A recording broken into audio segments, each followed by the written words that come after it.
দর্শক আসসালামু আলাইকুম। ওয়ালাইকুম আসসালাম। আমি বগুড়া থেকে আরিফ বলছিলাম। আমি দুটো বিষয় জি, আপনার প্রশ্ন। আহ, আসলে আমি যেটা জানি যে আদি পিতা আমাদের বলা হয় আদম আলাইহিস সালামকে, আবার জাতির পিতা বলা হয় হযরত ইব্রাহিম আলাইহিস সালামকে। আসলে আমি এই বিষয়টা ব্যাখ্যা জানতে চাই। আর দ্বিতীয় যে বিষয় সেটা হলো যে বৈশ্বিক যুদ্ধের কারণে দেখা যায় আমাদের দেশে জিনিসপত্রের দাম ব্যবসায়ীরা বাড়িয়ে দেয়। অনেক সময় প্রভাব না পড়তে জিনিসপত্রের ঊর্ধ্বগতি দেখা যায়। তো আসলে এক্ষেত্রে করণীয় বা এই ক্ষেত্রে ইসলাম কি বলে এই অসাধু ব্যবসায়ীদের ব্যাপারে, এই বিষয়টা জানতে চাই। জি, আমি ইনশাল্লাহ আমরা জবাব দেব, আপনি থাকেন। যে বগুড়া থেকে আমাদের এক ভাই দুটো প্রশ্ন করেছেন। আমি মঈনুল ইসলাম আজিদি আপনার কাছে আসছি।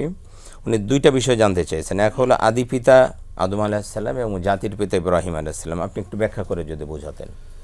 জি মোহতারাম, আসলে চমৎকার কথা বলেছেন আমাদের ভাই। আসলে আদম আলাইহিস সালাম হচ্ছেন আবুল বাশার। বিভিন্ন হাদিস শরীফে যে বলা যায় যে আমরা যে শাফাআত কুবরা হাদিসটা জানি বুখারী মুসলিম থেকে, সকল মানুষ যেদিন উত্থিত হবেন এবং সবাই চাবেন যে একটু সুপারিশ কেউ যেন করে, তা আমরা সবাই আগে যাবো আদম আলাইহিস সালামের কাছে, যে বলবো ইয়া আবাল বাশার, সুস্পষ্ট উল্লেখ আছে, হে মানবতার পিতা, ইশফাক লানা ইলা রব্বিক, আপনি আমাদের জন্য আল্লাহর দরবারে একটু সুপারিশ করুন। ফাহাল তারানা মা বালাগানা, আপনি কি দেখছেন না আমরা কোন কঠিন মুসিবতে পড়ে গেছি। সুতরাং সেই হাদিস দ্বারা সুস্পষ্ট প্রমাণিত আবুল বাশার হচ্ছেন মানবতার পিতা, জাতির পিতা এবং আদি পিতা তিনি মানবতার। এটা হাদিস দ্বারা প্রমাণিত, অসংখ্য হাদিস দ্বারা প্রমাণিত। আর ইব্রাহিম আলাইহিস সালামের যে কথাটা, কারণ তিনি হলেন প্রথম মানুষ। জি, আদি পিতা হওয়ার মূল হল তিনি প্রথম মানুষ। জি, তার আগে কোনো মানুষ পৃথিবীতে আসে নাই, ছিল না, যার কারণে তিনি আদি পিতা। আদি বলতে তাকে আদি এই জন্য বলা হয় কারণ তার আগে পৃথিবীতে আর কোনো মানুষ ছিল না, তার থেকেই সমস্ত মানুষ পৃথিবীতে এসেছে, যার কারণেই তিনি আদি পিতা। হ্যাঁ, আর জাতির পিতা, আর জাতির পিতা তো সুস্পষ্টভাবে কোরআনে কারিমের সূরা হজ্জের একেবারে ৭৮ নম্বর আয়াতে আল্লাহ পাক সুস্পষ্ট বলেছেন যে মিল্লাতে আবিকুম ইব্রাহিম হুয়া সাম্মাকুমুল মুসলিমিন, যে এই জাতির পিতা বলছে আবিকুম, তোমাদের সবার পিতা হচ্ছেন ইব্রাহিম আলাইহিস সালাম এবং তিনি তোমাদের নামকরণ করেছেন মুসলিম হিসেবে। আজকে যে আমরা মুসলিম পরিচয় দেই, আমরা মুসলমান মুসলিম পরিচয় দেই, এই নামটা কে দিয়েছেন? আমাদের পিতামাতা রাখেন নাই, এই নাম রাখছেন আমাদের মুসলিম মিল্লাতের জনক, মুসলিম জাতির জনক ইব্রাহিম আলাইহিস সালাম।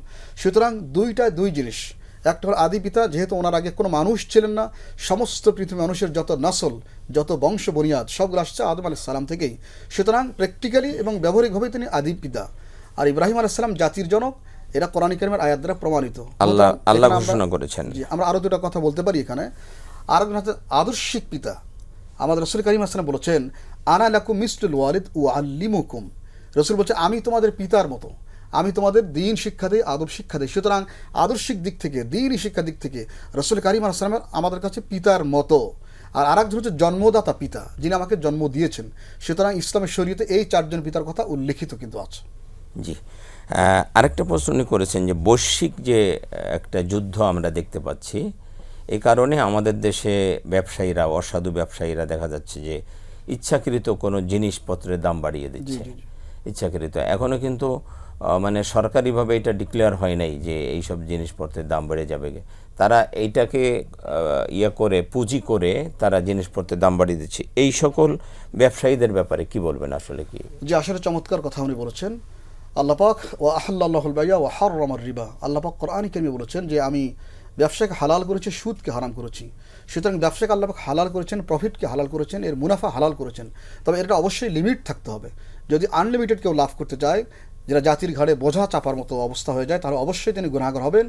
সেই ক্ষেত্রে তিনি জুলুমকারী বলে বিবেচিত হবেন। কারণ উনি হয়তো এত পার্সেন্ট লাভ করতে পারবেন, যেটা দেশাচার, সরকারের আইন এবং আমাদের ভোক্তা অধিকার যে আছে। সুতরাং তিনি এই লিমিট যদি ক্রস করে যান, তাহলে এইটা আর লাভে থাকবে না, এটা আর জুলুম হয়ে যাবে। আর রাসূল বলেছেন আয-যুলমু যুলুমাতুন ইয়াউমুল কিয়ামা, কিয়ামতের কঠিন দিনে ওই ব্যক্তি যখন পুল সিরাত পার হবে, তখন তার সামনে কেবলমাত্র অন্ধকার, নিকোষ কালো এবং গাঢ় অন্ধকার সৃষ্টি হবে। উনি সামনে এক চুল পরিমাণ সামনে যেতে পারবেন না। সুতরাং অবশ্যই যারা ব্যবসায়ী, রাসূল বলেছেন আত-তুজ্জারু কুল্লুহুম ফুজ্জার ইয়াউমুল কিয়ামা ইল্লা মান আমানা ওয়াত্তাকা ওয়া বাররা, সমস্ত ব্যবসায়ীরা কিয়ামতের দিন ওনারা সবাই পাপিষ্ঠ বলে উঠবেন। তবে হ্যাঁ, তারা ব্যতীত যারা ইমানদার, সত্য অনুযায়ী ব্যবসা করেন এবং যারা পুণ্যের পথে ব্যবসা করেন। সুতরাং যারা সততা, পুণ্য এবং জনগণের ভক্ত অধিকার, মানবতার অধিকার নিয়ে যারা চিন্তা করবেন না, শুধুই লাভ করবেন কিয়ামতের কঠিন দিনে, রাসূল বলেছেন তাদেরকে আল্লাহ পাক ফুজ্জার, তারা পাপাচারী, যারা পাপিষ্ঠ বান্দা, তাদের সাথে শামিল করে আল্লাহ পাক তাদের হাসরে উঠাবেন। না, পাপীদের কাতারে তারা দাঁড়াবে, জি দাঁড়াবেন, জি শুধুমাত্র যাদের মধ্যে খোদা ভীতি আছে, মানুষের কল্যাণকর যে তারা ব্যতীত, জি তারা ব্যতীত। তারা তো আর এরকম লাভ করবেন না।